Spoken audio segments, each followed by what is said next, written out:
on, Marty. Yeah. God, I love it when people imitate me back to me. That's like when you know you've made it. When like a woman in red silk with amazing eye makeup is like doing your performance back to you. That's called making it, kids. I'm sorry you lost me at amazing eye makeup. Yeah. Welcome to Couch Surfing, the show where dynamic guests look back at their big roles, their little roles, and everything in between. I'm here with Edward Norton. Edward, how are you? Very well. You ready to surf? Sure, yeah. Let's do I'm a it. surfer. Where is Aaron? Aaron's crying off in some corner somewhere. You scared him off. You gotta deal with me now, boy. I'll give you a beating on Princess. I'll tell you one thing I remember right here is that Richard, I kept, when they were shooting Richard's coverage over my right shoulder, that shot right there, he was kind of leaning to find the camera, and I was trying to stay with him, and I kept moving and blocking the camera, and finally he said to me, he was like, "Pal, they do have to see me," like, and I remember going, oh God, I'm so mortified. I was like being all intense actor boy, like trying to like stay with his eyes, and he was like, I'm trying to find the lens, pal. And I was like, oh God, right, he's the movie star, and they do need to see him. Well, it was your debut film. Yeah. So you're still learning the ropes. Yeah. And what a person to learn from, Richard Gere, veteran. I can't say enough about how generous he was to me and supported me getting that part. Really? Great in the making of it. He really he was like a great first dance partner. You know, he really was. Yeah. And what an auspicious beginning for you. I mean, talk about a true announcement. The funny thing is in retrospect, the film worked and it was a lot of fun. But when we were doing it, they really hadn't figured out the ending. They hadn't figured out the twist? No. Right up until the end, they were debating, you know, should the lawyer somehow flip it on him and nail him, and someone was saying he needs to punch me out and all these things. And Richard, Marty was supposed to punch Roy. Yeah, out. yeah. Like it was like there was a lot of studio consternation about like, well, maybe Gere should win in the end. And finally, he actually said, guys, enough of this. Like, you're trying to protect me. He's like, this is a body blow. This is me standing with my shoulder sagged at the end, completely with my knees cut off, and I get conned. Yes. And that's how this works. And he was right. He was, you know, they were like, there was a little bit of protect the movie star going on, and Richard was like, no, that's how it works, is I lose, and that's the end of the movie. All right, let's keep surfing. You ready? Yeah. Okay. The guy has a head like a melon, stretching out. No, this he way. had ladies. I can't even talk to you. I don't even know what you're saying. What was it about this film that drew you in? It was more that not so much neo-Nazism, which, to be honest, at the time was so much more marginal and fringe than it is now, amazingly. But it was more just rage. We were interested in, not to sound too academic, but in an almost Shakespearean or Greek tragedy kind of sense. The idea, you know, those Macbeth and Othello, or you know, Oedipus, like the great classical idea of tragic drama, the idea that you have a character who is not marginal, who's kind of like a general or a person full of potential and intelligence and leadership, but who's brought low because of some tragic flaw. We felt, you know, is this about redemption, or is it about him actually suffering the deep tragic consequences of, and that's sort of more the tradition of tragedy, is you have to see the person brought to a tragic end to have the cathartic effect of going, I don't want that for myself. I want to change. And you know, Amnesty International used that film for years in their in dialogues they would have about, you know, people coming out of race hate and all these things, and tolerance seminars and things like that. And I think that we heard from a lot of people that it had that effect, that it had kind of the effect of making people hit pause in their own life and realize that was not a direction they wanted to go. But sadly, the film is even more relevant today. There are mass shootings that are being driven by neo-Nazis currently. They're just wearing tweed Dockers right now. That's the most amazing and astonishing thing to me, is that which we depicted as a kind of a fringe, extremist kind of thing has become more mainstream. You know what I mean? to the center. If we made that movie today, I'd have to be wearing Dockers and an Untuckit shirt. Yeah. Like and it's carrying a tiki torch. yeah, and you know, and it boggles the mind.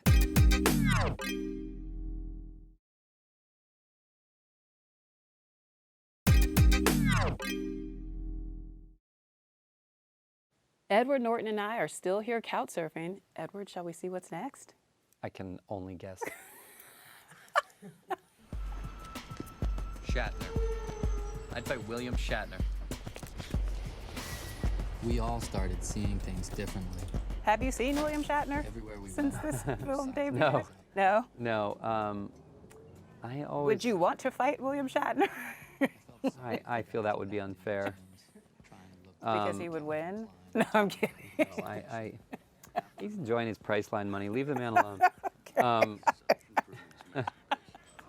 I think when I see this, one thing I think about is the fact that the voiceover itself, having just done a voiceover for Motherless Brooklyn and really worried about the miking of it and getting the sound right, I remember, like David Fincher, we were in a booth for nearly a month trying to get the sound of the voiceover for this film right. That's the kind of shot that makes everybody annoyed at Brad. I'm just going to say that. And I heard that he got to eat whatever he wanted on set, and you were left just sipping Well, I was tea. trying to get, we were trying to sort of, we were approaching me sort of like a junkie and him sort of like a fantasy. Well, as we learn, he is a fantasy. It's interesting because this film has achieved such cult status, and it's still at the center of the zeitgeist in terms of conversation, but it didn't do phenomenally well at the box office. No, not at all. Why do you think it eventually found an audience, and why do you think that audience has stayed with a film that didn't initially have anyone go and see it, really? I think there was a reluctance on the part of some of the people who were actually marketing it to embrace the idea that it was funny, Right. and that it. I think honestly, I think they felt indicted by it. I think. That you were calling them out directly. I think if you felt more like the guy who plays my boss in the film, then you tended to not like the film. But also, it just was a tough one to distill. I think what was interesting was in that era when DVDs and everything obviously like were a powerful second kind of conveyance to people, it was an interesting experience because we all loved it and we were very confident about it. We were a little stung. You can never like completely detach your ego from how does it do, you know, when it first opens. Right. But then we all had the, I think, very special experience of realizing that the relationship it formed with people was everything you dream of when you get into films. You know, it wasn't financially successful at first. It never was even in conversation about awards and all that crap. But it or being a film that defines a generation. no, but it became that, and that's better. Also wrestling with this idea of toxic masculinity back then before it became a center of the conversation now that we're having. The proto incel. The funny thing is, Proto incel movie. That is perfect. Now, had they sold it like that, it would have been a box it'd have office made success. half as much as it did. Up next. You find the right people and you get yourself papers. Go ahead and have a seat. A driver's license. What's your name? James. James. I love from this around here, scene. are you? I mean, No, it I'm from plays out like west. its own let's go ahead and separate get you short a film. Be It's still, just give me a smile. beautifully done. What was your initial impression upon reading it? Give me a bigger smile, James. Well, David Benioff, who famously then went on to make Game of Thrones. I kind of heard. Was that on Yeah, it was on one of the streaming services. I Yeah. can't remember. Cinemax? I'm not sure. Yeah. The Something about dragons. He had written the novel of The 25th Hour and adapted it into a screenplay. It was a beautiful novel, a beautiful meditative kind of elegy, and a kind of a real morality tale because it was a question of like how many people are complicit in someone else's bad choices, you know,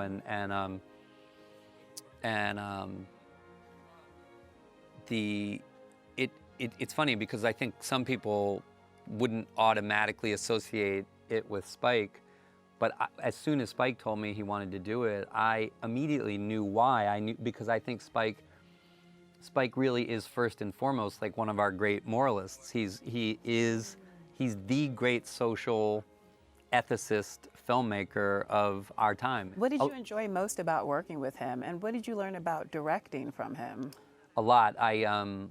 You know, this is a complex film, and he shot this film in 26 days, which is, for perspective, Fight Club was 129 days, and this he shot in 26, including, like you're talking about this sequence, this was all done in like 1.5 days in Austin, Texas, all of this, this whole dream sequence in the end.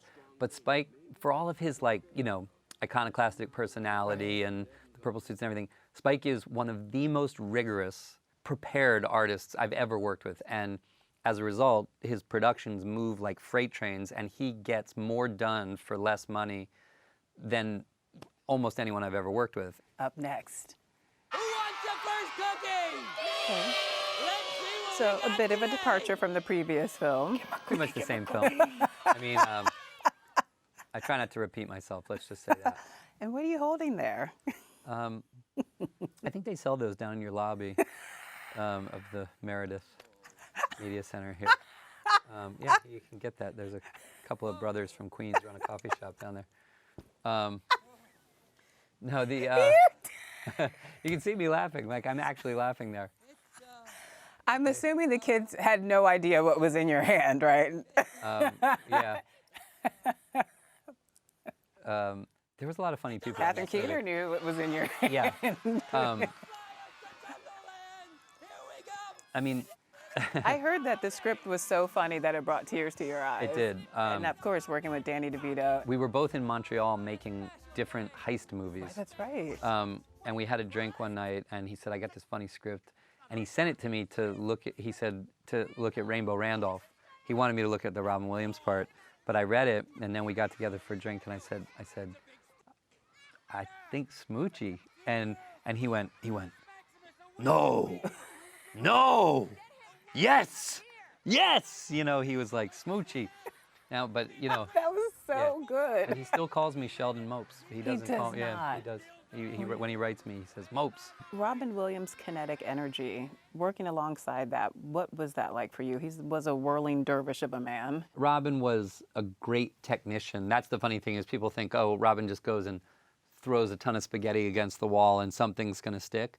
But he was a masterful film actor. He was very self-aware. I mean, he was hilarious.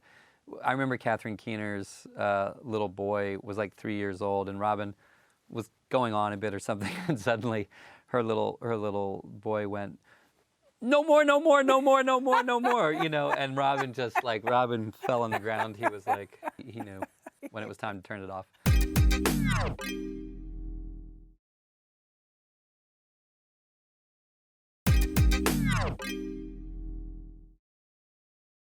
Wait a minute. Some of these are from our room. Oh, yeah. This was really fun. A few more I picked up along Tim the Blake road. Nelson is like All really one of our Ain't no knockoffs. Wow. great character actors. He's also a playwright, screenwriter. And you worked with him on Incredible Hulk as well. Yeah, but Right this before was this. this was Colleen hooked up. That was my deal closer, baby. this Leaves of Grass really also. You've picked a lot of favorites of mine that got underserved. I think this was really hilarious script and piece of direction by Tim, and it was fun. We you know, when you're doing twins, it's a really it's quite a logistical thing, but we really didn't want to cut and cut and cut.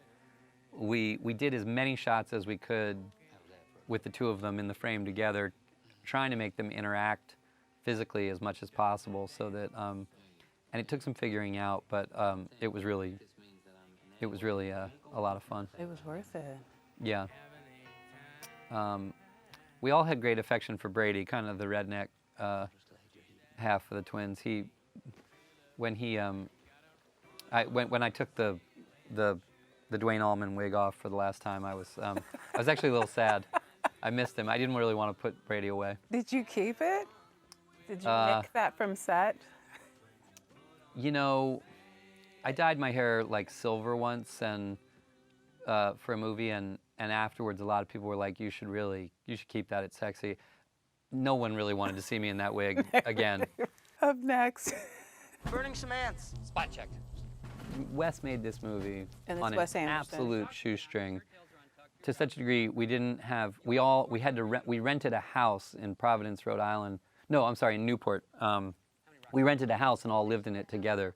Wes and Bill Murray and Jason Schwartzman and me and the editor and the cameraman and Wait, in one house? yeah, we just rented a house and all stayed in it and all did our own makeup and got into costume in the house, got in a van together and went and did it. It was like being in a summer theater company. Oh my, that is Yeah. fantastic. You can retire after moments like that, right? Not on the money we made.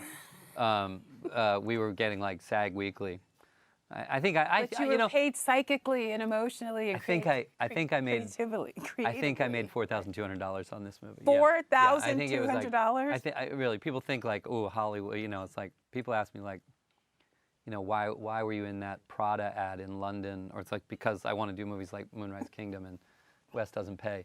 It was really fun. $4,200? Yeah, no, literally, I think it was You like literally SAG could have Weekly. paid them to be in Oh, it. I lost money for sure on every Wes Anderson movie I've ever done. It's a money-losing proposition. There's no question.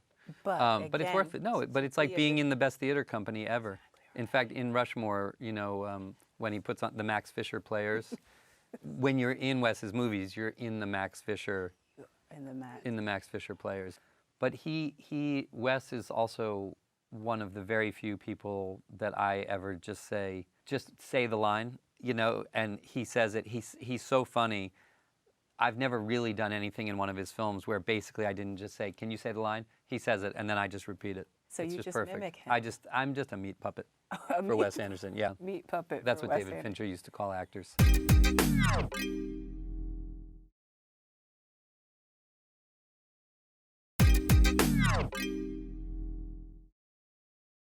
Welcome back to Couch Surfing. I'm still here with Edward Norton. Edward, shall we continue?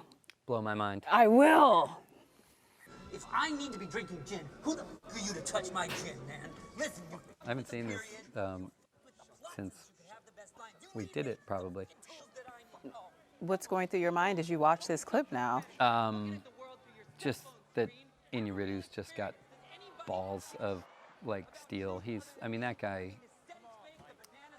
There was no faking this. I mean, it has its little trickery for making all these shots connect, but he was not secretly covering it. He wasn't giving himself outs.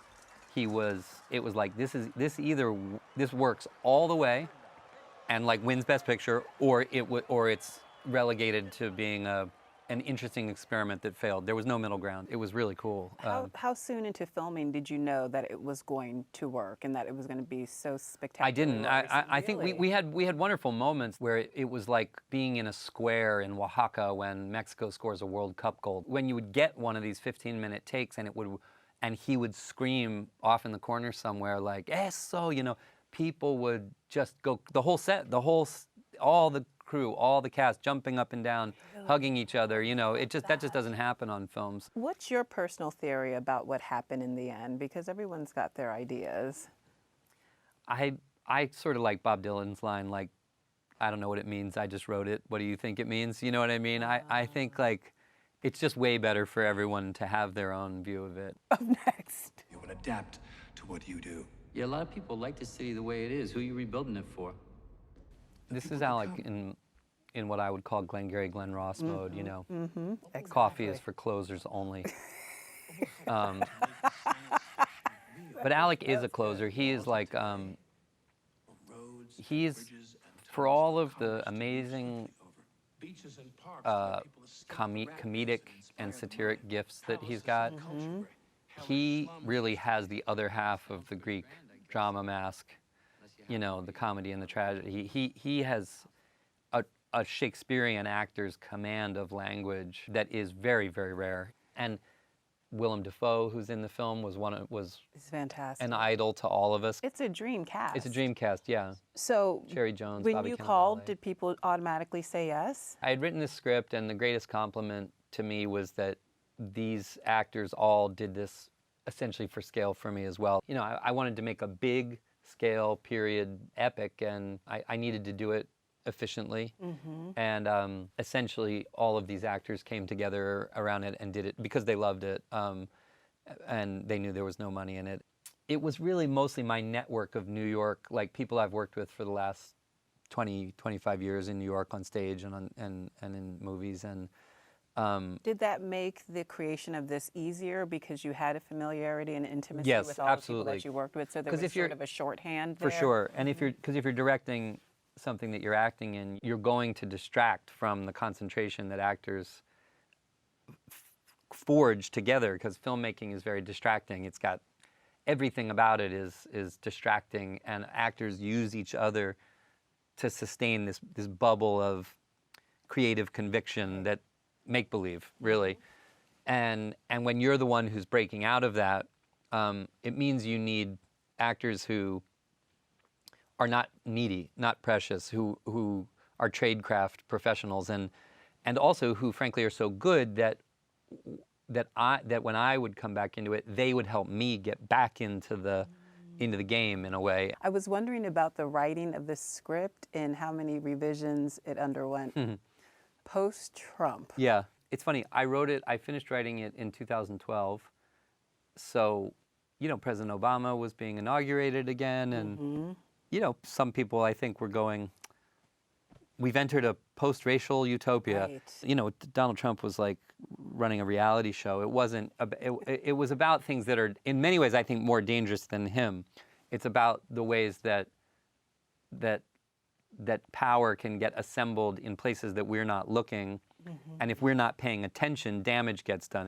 I think noir movies, the good ones, they remind us there's stuff going on in the shadows, and we shouldn't. We should get irritated about it. Edward, thank you so much for surfing by. Motherless Brooklyn is in theaters now. See you next week on Couchsurfing. Bye.